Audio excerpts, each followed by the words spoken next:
Previous video से हम infinite square well discuss कर रहे हैं। तो लास्ट वीडियो में हम इन्फिनिट स्क्वायर वेल में के लिए शूटिंग इक्वेशन को सॉल्व कर चुके थे। उसके सोल्यूशन हमने फाइंड कर लिए, जो कि स्टेशनरी स्टेट्स है हमारे पास, जिसे मैं साई एक्स यहाँ पे कहूँगा। और एनर्जीज भी हमारे पास आ गई थी। हमने देखा था कि अ, ये जो हैं स्टेशनरी पार्ट्स हैं, स्टेशनरी स्टेट्स के जो स्पेशल पार्ट्स हैं वो प्लॉट करें तो किस तरह से दिखते हैं, और एनर्जी किस तरह से हमारे पास डिस्क्रीट हासिल हुई है। तो इस लेक्चर में हम जो सोल्यूशन हमने फाइंड किए थे टाइम इंडिपेंडेंट शूटिंग इक्वेशन के, जो हमारे पास यहाँ पे स्पेशल पार्ट्स हैं स्टेशनरी स्टेट्स का, उनकी प्रॉपर्टीज हम देखेंगे। वो बेसिकली वो फोर हैं। एक है हमारे पास के और फंक्शंस हैं psi x with respect to what, वो हम देखेंगे। और नंबर ऑफ नोड्स कॉरस्पॉन्ड करते हैं एनर्जी को। और थर्ड हमारे पास प्रॉपर्टी है कि ये म्यूचुअली ऑर्थोगोनल है। वो फोर्थ है कि कंप्लीट है। इन चारों को हम देखेंगे डिटेल से कि इन स्टेटमेंट्स का मतलब क्या है। तो पहली प्रॉपर्टी है दे आर इवन और odd with respect to centre of L. For example psi one is even, psi two is odd. तो ये प्रॉपर्टी है कि हमारे पास जो सॉल्यूशन है, ये psi of x, psi of x two, psi of x three, ये इवन और ऑड फंक्शन है with respect to centre of well. तो हमारे पास वेल की जो विड्थ है वो जीरो से लेके ए तक है, तो इसका जो सेंटर बनेगा वो बनेगा ए ओवर टू पे। और यहाँ पे आप देख सकते हैं, अगर मैं यहाँ पे लाइन ड्रॉ करूँ स्ट्रेट, तो इस लाइन से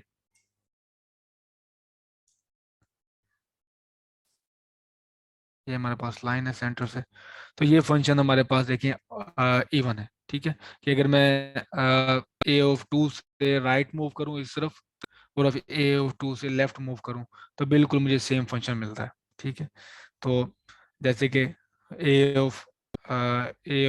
और टू से थोड़ा सा प्लस इस तरह मूव होते तो फंक्शन की हाइट जो है, यहाँ पर भी फंक्शन की हाइट सेम है। जबकि ये फंक्शन जो कि अगर मैं सेंटर से देखूं तो ये ऑड है, कि अगर मैं लेफ्ट हैंड साइड पे इसके मूव होता हूँ तो ये जो हाइट्स मुझे मिल रही हैं फंक्शन की, फंक्शन यही होता है हमारे पास किसी भी पर्टिकुलर एक्स के लिए, ये हमारे पास हाइट है फंक्शन की, वैल्यू है इस पॉइंट पे एक्स के। तो जो ये है एग्जैक्टली इतना ही मूव करूँ तो ये मुझे हाइट बिल्कुल मिलेगी, वही वही फंक्शन की वैल्यू मिलेगी, लेकिन ये नेगेटिव में है। तो ऐसे फंक्शन को हम ऑड कहते हैं। और ये फंक्शन आप देखें, ये ये हमारे पास ये भी इवन है। तो ये हमारा ऐसे ही चलेगा कि साई वन हमारे पास इवन है, साई टू हमारे पास ऑड है, साई थ्री हमारे पास इवन है, साई फोर हमारे पास ऑड होगा, एंड सो ऑन। तो ये प्रॉपर्टी हमारी पहली प्रॉपर्टी आई जो इन्फिनिट स्क्वायर वेल में हमने देखी है। तो क्या ये सिर्फ इन्फिनिट स्क्वायर वेल के केस के लिए, या फिर इसकी अंडरलाइन कोई और जनरल चीज है, ये हम आखिर में देखेंगे। तो दूसरी प्रॉपर्टी है as you go up in energy each successive state has one more node, example psi 2 has one node। तो ये देखिए, हम नोट कहेंगे कि जहाँ पे आपके पास जो फंक्शन है वो एक्स एक्सिस को कट करता है। ठीक है, हम इसमें इंक्लूड बाउंड्रीज जो वैल्यू है, बाउंड्रीज पे वैल्यू वो हम इसको इंक्लूड नहीं करेंगे। उसके अलावा आप देखें कि जैसे ये है ग्राउंड स्टेट है, तो इसका जीरो नोड है, जीरो नोड। ठीक, और अब एक स्टेट ऊपर मूव होते हैं साइड टू पे, तो वन नोड आया था, देखें ये इस पॉइंट पे नोड है, तो वन नोड। एक स्टेट ऊपर और मूव होते हैं, जैसे एनर्जी बढ़ रही है, हमारे पास यहाँ पे देखें दो नोड आ गए। फिर एक और ऊपर जाएंगे तो आपके पास तीन नोड आएंगे। तो जैसे जैसे आप हायर एनर्जी स्टेट की तरफ मूव होंगे, नंबर ऑफ नोड्स इंक्रीज होते चले जाएंगे। तो ये रही हमारे पास दूसरी प्रॉपर्टी। तीसरी प्रॉपर्टी है कि ये जो साई है, अ, जैसे ये साई स्टेरिक एम है, साई एम है, और ये हमारे पास साई एन है, ये म्यूचुअली ऑर्थोगोनल है। क्या आप इनका म्यूचुअली ऑर्थोगोनल की हमारे पास डेफिनेशन ये होती है कि दो जो फंक्शन है वो, या फिर आपके पास दो वेक्टर्स ऑर्थोगोनल है अगर उन दोनों का dot product equal to zero आए। तो ये भी यहाँ पे अगर ब्रैकेट नोटेशन में हम जाएंगे तो आप देखोगे कि बिल्कुल ये डॉट प्रोडक्ट ही है। ये ब्रैकेट नोटेशन हम थर्ड चैप्टर में यूज करेंगे, लेकिन उस वक्त के लिए हमारे पास डॉट प्रोडक्ट यही होगा। ठीक है, तो जब आप एक साई एम का डॉट लोगे साई एन के साथ तो आपको 0 हासिल होगा। ये है डेफिनेशन म्यूचुअली ऑर्थोगोनल की, जिसमें m और n इक्वल नहीं है।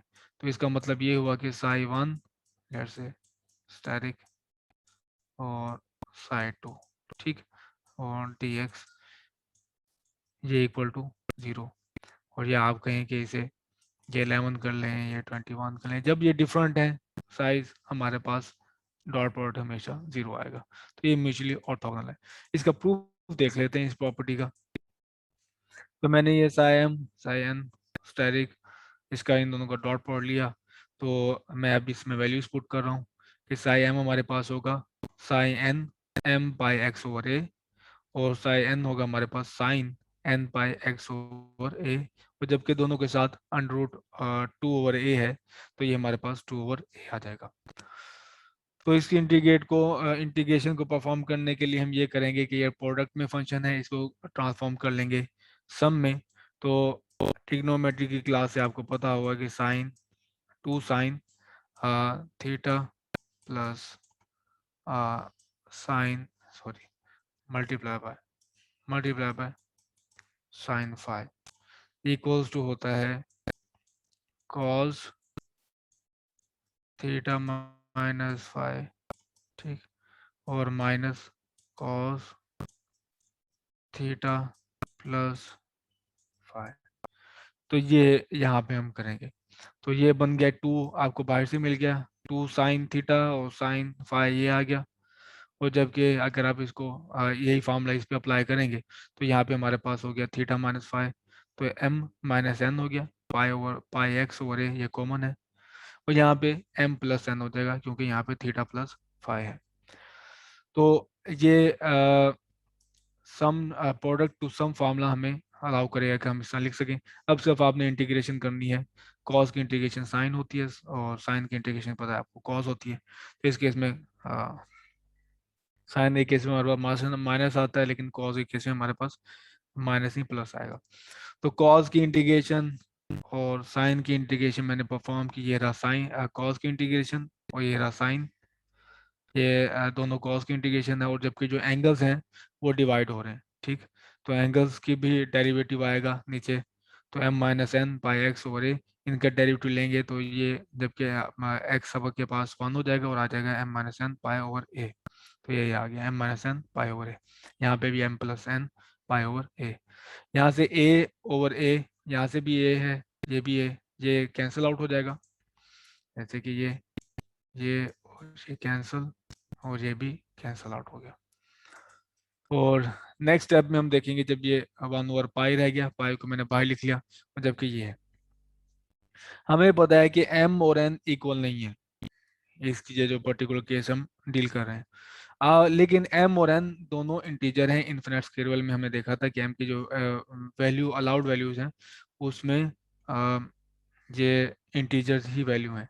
तो m और n की कोई भी आप वैल्यू लें वो इंटीजर हो तो इसका आंसर 0 ही आएगा। फॉर एग्जांपल हम ले लेते हैं n इजिकल टू 2 और m इजिकल टू ले लेते हैं लेट से 3 ले लेते हैं, तो ये वैल्यू हो जाएगी हमारे पास 3 माइनस एव टू, ये पाई बन जाएगी, साइन पाई पे 0 होता है। यहाँ पे m प्लस एन ये बन जाएगा 5 पाई, 5 पाई पे भी साइन की वैल्यू 0 होगी। तो n और m की जो मर्जी वैल्यू लें आप, as long as both are not equal, तो हमारे पास ये वैल्यू इक्वल टू 0 ही आएगी, ठीक है। तो इससे हमें हमारे पास प्रूव आ गया कि जो साइज हैं इन्फिनिट स्केल के special parts of wave function वो हमेशा ऑर्थोगोनल है। तो अगर आप इनको कंबाइन करके लिखें, और नॉर्मलाइजेशन भी आपको पता है एग्जिस्ट करेगी कि साई को हम नॉर्मलाइज कर सकते हैं, एक इस तरह का नंबर मल्टीप्लाई कर सकते हैं कॉम्प्लेक्स नंबर जो हमारे पूरे साई को नॉर्मलाइज करते हैं। तो नॉर्मलाइजेशन ऑलरेडी एग्जिस्ट करती है, और ये रहा हमारे पास ऑर्थोगोनलिटी, इन दोनों को हम कहते हैं ऑर्थोगोनल प्लस नॉर्म को कहते हैं ऑर्थोनॉर्मल। और अगर मैथमेटिकली आप इस बात को समझें तो ये इस तरह से लिखते हैं कि dot product of two vectors या फिर टू साइड हमारे पास इक्वल टू 0 होगा अगर दोनों m और n डिफरेंट हैं, और अगर इक्वल हैं तो इक्वल टू 1 है। यही हमें ड्रैग डेल्टा की वैल्यू बताती है कि n और m अगर इक्वल हैं तो 1 होगा, और n और m अगर डिफरेंट है तो हमारे पास 0 होगा।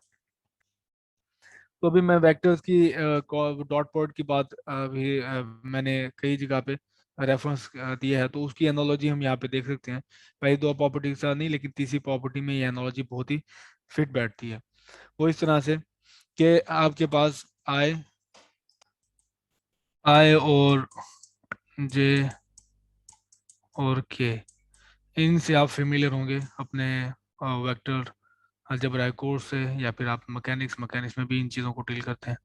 और आपको पता है कि ये जो यूनिट वेक्टर हैं हम यूज़ करते हैं कार्टेशियन कोऑर्डिनेट सिस्टम में, और एक दूसरे पे हैं ऑर्थोगोनल, ठीक, आई जे और ये यहाँ पे के। और ऑर्थोगोनैलिटी का प्रूफ हम ये देते हैं कि या मैथमेटिकली ऐसे लिखते हैं कि I dot J is equal to 0 और J dot K is equal to 0, J dot I equal to 0 वगैरह वगैरह। तो ये आप इन आई जे को ये सपोज कर सकते हैं इन केसेस में, ये आपके पास ये है, ठीक है। ये पूरा जो रिलेशन है आई डॉट जे का, ये इकट्ठे यहाँ पे लिखा हुआ है। फॉर एग्जांपल अगर मैं यूँ लिख लूँ इन सारे यूनिट वेक्टर को, आई डॉट जे को लिख लूँ कुछ इस तरह से, ऐसे,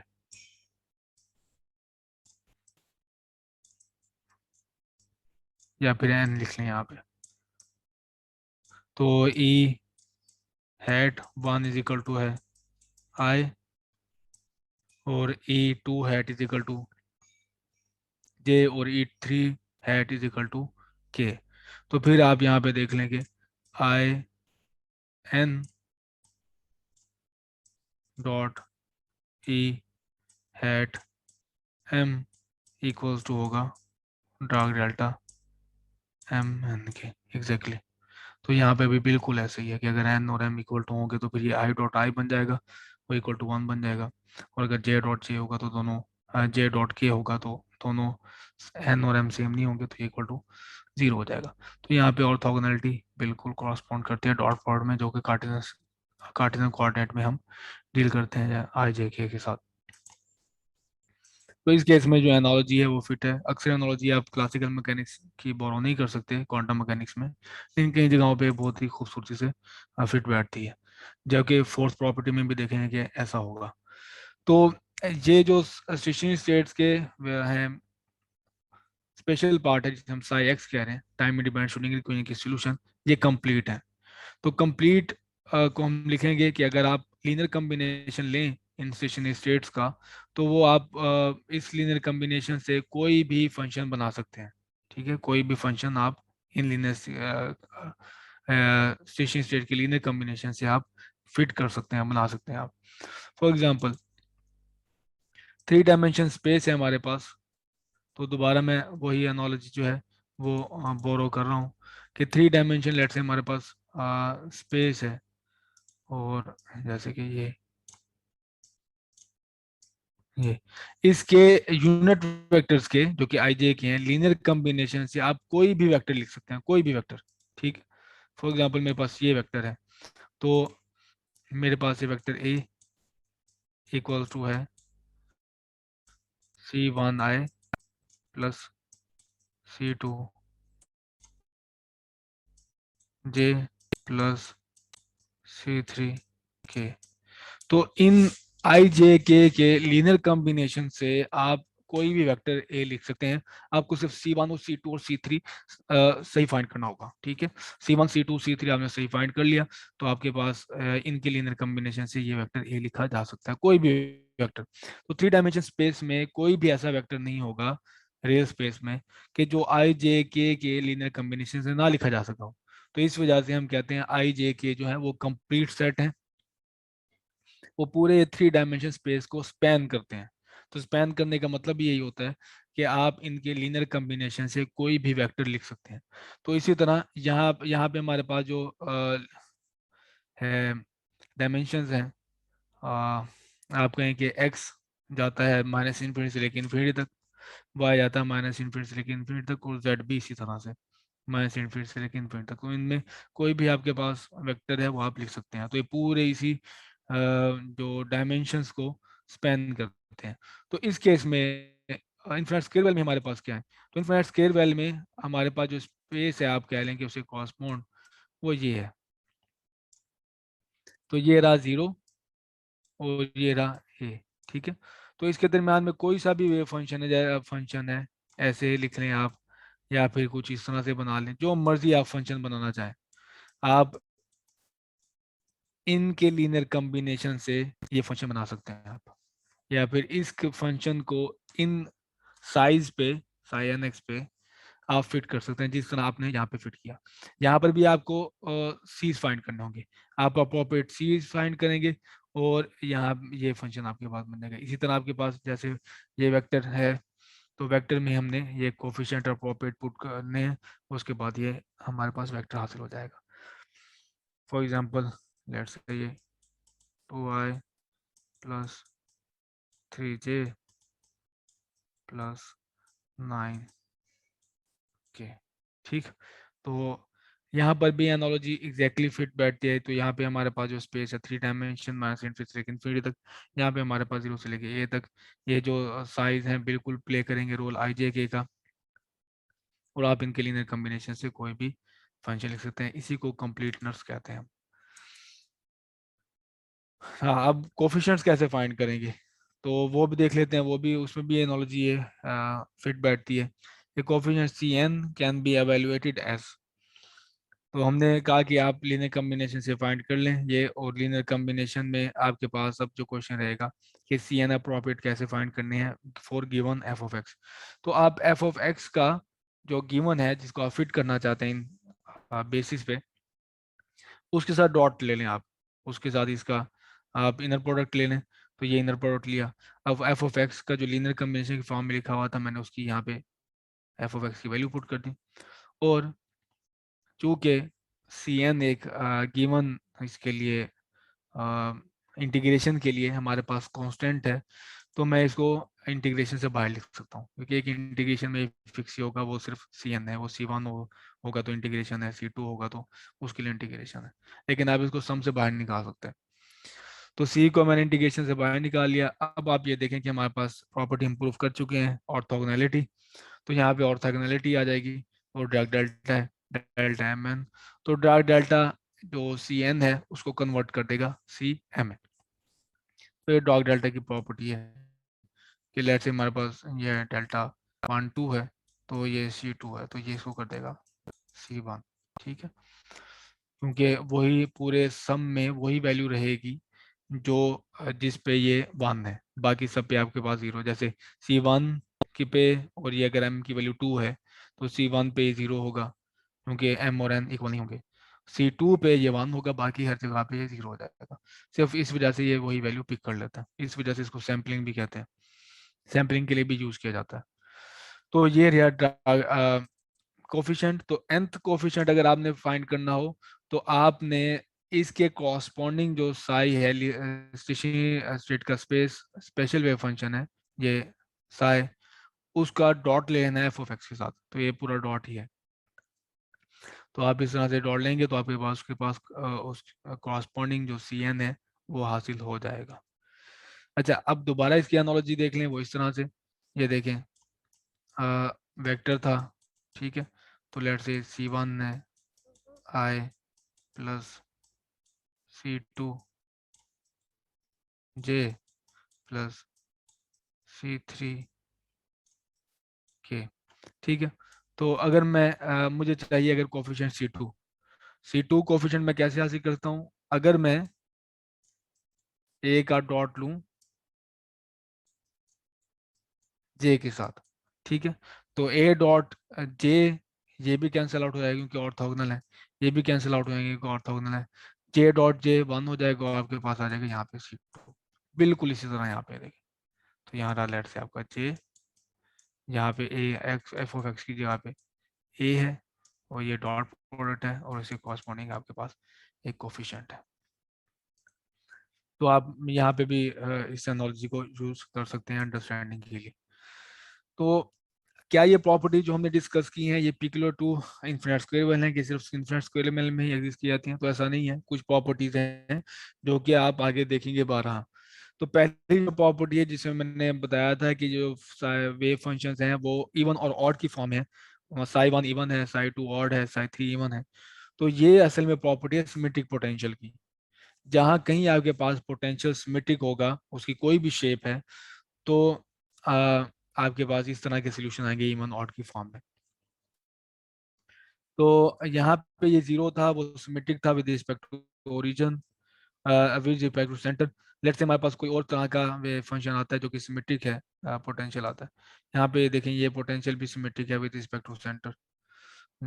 इस तरह का function with respect to centre, तो सिमेट्रिक पोटेंशियल होना चाहिए विद रिस्पेक्ट टू समथिंग। तो हमारा विद रिस्पेक्ट टू सेंटर इस केस में, तो हमें जो पोटेंशियल्स मिलेंगे, वेव फंक्शंस मिलेंगे, वो इवन ऑड मिलेंगे।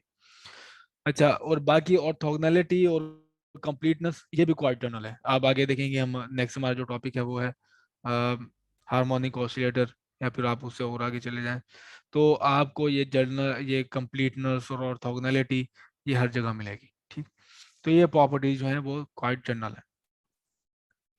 तो इन्फिनिट स्क्वायर वेल की जो स्टेशनरी स्टेट्स हैं जिसका मैं तस्करा करता आ रहा हूँ, ये रहा मेरे पास, ये पार्ट रहा स्पेशल, और ये रहा मेरे पास टाइम डिपेंडेंट पार्ट। तो टाइम डिपेंडेंट पार्ट था, याद रहे आपको, हम पहले ही इसका सोल्यूशन फाइंड आउट कर चुके हैं। E power iota E over h cut, ये था इसका सोल्यूशन साई का, टाइम डिपेंडेंट पार्ट का। और मैंने आपको बताया था हम हर मरतबा और गिवन पोटेंशियल के लिए time independent shooting equation solve करेंगे और साथ उसका टाइम डिपेंडेंट पार्ट मल्टीप्लाई कर देंगे। तो हमने यही किया। अभी तक देखें कहीं भी टाइम डिपेंडेंस की बात नहीं आई थी, लेकिन यहाँ पे अब जब हम सब कुछ कर चुके हैं, अपने फाइनाइट स्क्वायर वेल की सोल्यूशन देख चुके हैं, उसके कॉरस्पॉन्डिंग एनर्जी फाइंड कर चुके हैं, तो हमने साथ इसके मल्टीप्लाई कर दिया ये एनर्जी। ठीक है, तो गिवन स्टेट की, वो गिवन स्टेट हमें बताएगी एन, और एन के लिए एनर्जी यहाँ पे पुट हो जाएगी। तो ये रही हमारे पास स्टेशनरी स्टेट्स। इन जनरल, तो जनरल सोल्यूशन है, ये पर्टिकुलर है जनरल सोल्यूशन है, आपको पता है psi of x, x of T is equal to होता है समीशन सी एन, और ये टर्म आती है साई एन। तो ये सी एन और बाकी ये पूरी ये वाली टर्म यहाँ पे आ गई, square root 2 over A sine N pi x over A, E power minus iota N square H cut pi square 2 M A square T. तो अब अगर मैं इन सारे अभी तक की डिस्कशन को समराइज करूं और प्रॉब्लम सॉल्विंग के पर्सपेक्टिव से इसको देखा जाए, तो हमारे पास इनिशियल कोई वेव फंक्शन गिवन होगा, जैसे कि साइकिल ऑफ मोशन में न्यूटन्स मैकेनिक्स में आपके पास इनिशियल कंडीशन गिवन होती है। तो इनिशियल हमारे पास कोई वेव फंक्शन गिवन है, तो और कोई अप्रोप्रिएट हमारे पास वो है बाउंड्री कंडीशंस है। ये इनिशियल हमें फंक्शन गिवन है और हमने फाइंड करनी है सी एन। ठीक है, तो उसके लिए हमें साई ऑफ एक्स जो initial condition, initially wave function given है, उसको लिखना है इन्फिनिट स्क्वायर वेल की जो स्टेट्स हैं, स्टेशनरी स्टेट्स हैं, उनके लीनियर कॉम्बिनेशन में।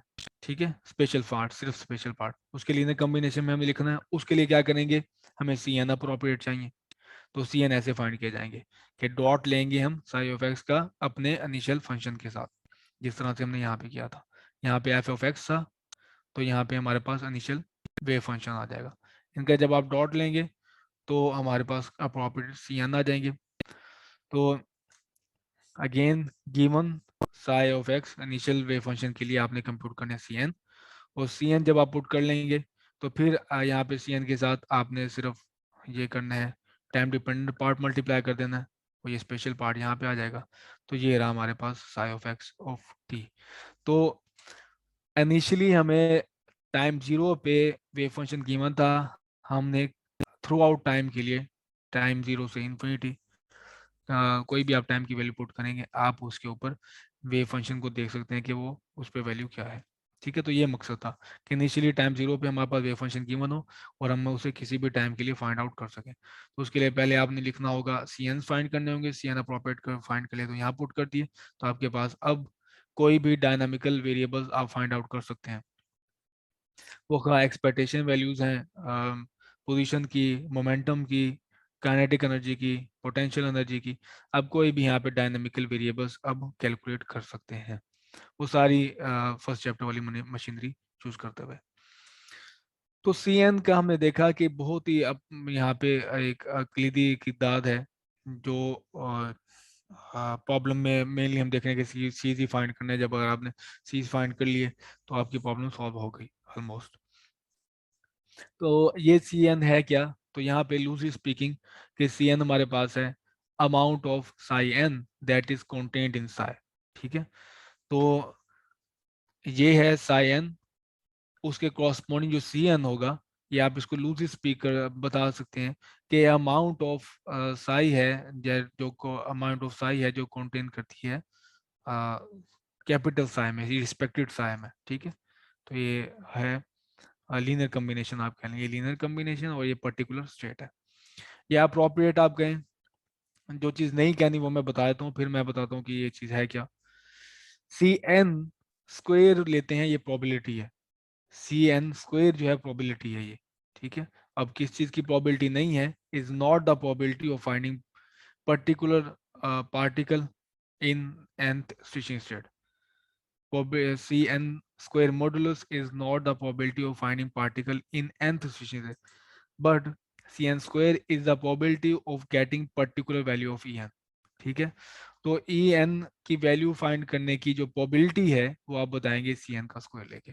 फॉर एग्जांपल, आपके पास स्टेट है और आप कहते हैं कि E1 आने की प्रोबेबिलिटी क्या है, तो वो होगी C1 स्क्वायर मॉडुलस। ठीक है, और इसी तरह नजी E9 आने की प्रोबेबिलिटी क्या है, तो वो है C9 का स्क्वायर मॉडुलस। ठीक है, तो ये प्रोबेबिलिटी ये है, ये किसी स्टेशनरी स्टेट आने की प्रोबेबिलिटी नहीं है ये। ठीक है, वो एक कोई साई जो पार्टिकल है वो साई में ही होगा, किसी स्टेट में होगा। ये बेसिकली है ई एन किसी एनर्जी के आने की प्रोबेबिलिटी। और जो प्रोबेबिलिस्टिक इंटरप्रिटेशन के लिए जरूरी है हमारे पास कि sum of probabilities throughout space equal to 1 होनी चाहिए, 1 से लेके इन्फिनिट तक। तो वो कंडीशन यहाँ पे भी होल्ड करती है। उसका प्रूफ देख लेते हैं कि अब जो इन नॉर्मलाइजेशन की हमारे पास जो डेफिनेशन है कि आपको पूरा रिस्पेक्टेड साय जिसमें लीनियर कम्बिनेशन है, वो उसका आपको लेना होगा स्क्वायर मॉडुलस और इंटीग्रेट कर देना होगा through out space minus infinity से लेकर इन्फिनिटी तक। अब मैं इसकी अगर ओपन करके इसकी डेफिनेशन अप्लाई करूँ तो ये बेसिकली प्रोडक्ट है स्टेरिक का, साई स्टेरिक का विद नॉन स्टेरिक। ठीक है, तो ये मेरे पास आ गई टर्म रिस्पेक्टेड साई स्टेरिक, और यहाँ पे है ये स्टेरिक। ठीक, तो ये उनका इंटीग्रेशन है। सी एम और सी एन को बाहर निकालेंगे जैसे कि पहले हमने किया है, साई एम स्टेरिक आ जाएगा, साइन बाहर आ जाएगा, लेकिन ये सम में रहेंगे लेकिन इंटीग्रेशन से बाहर आ जाएंगे, क्योंकि पर्टिकुलर एक इंटीग्रेशन में परफॉर्म करने के लिए सी एन और सी एम की वैल्यू फिक्स होती है। तो यहाँ पे हमारे पास आ जाएगी नॉर्मलाइजेशन कंडीशन, उसकी ऑर्थोगोनल कंडीशन। तो ये हमारे पास जो प्रोडक्ट है इंटीग्रेशन है वो इक्वल टू डार्क डेल्टा के, और डार्क डेल्टा हमें अलाउ करेगा कि उन्हीं वैल्यू पे ये 1 होगा जब एन और एम इक्वल होंगे। ठीक है, और इस तरह एक समीशन जाता रहेगा।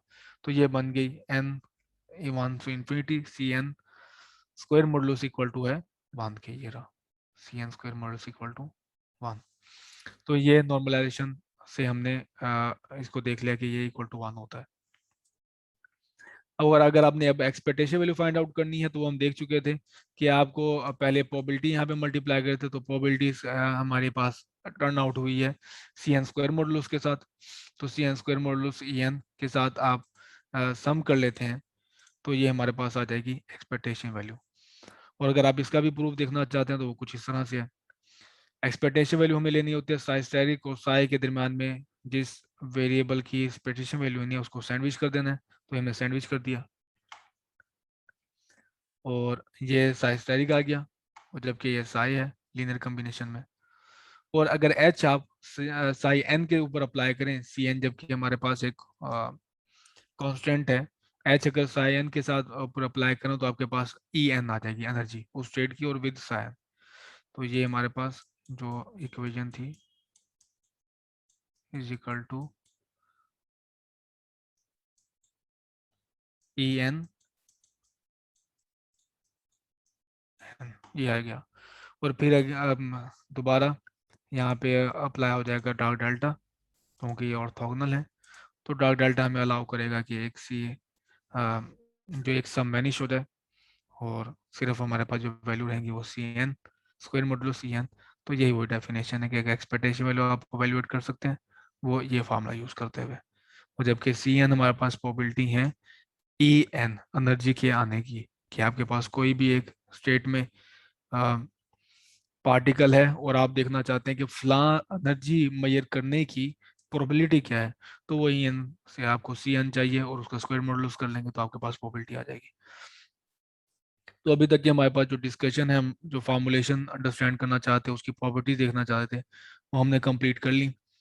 अब जो नेक्स्ट वीडियो होगी उसमें मैं चाहूँगा कि हम काफ़ी सारी कुछ एक्सरसाइज देख लें, ताकि आपको पता चले जाए कि इसको प्रॉब्लम सॉल्विंग में कैसे अप्लाई करना है, और इन्फॉर्मेशन के ये जो अभी तक हमने टॉपिक पढ़ा है, इसको एक्चुअली अप्लाई कैसे करना है किसी भी प्रॉब्लम के लिए।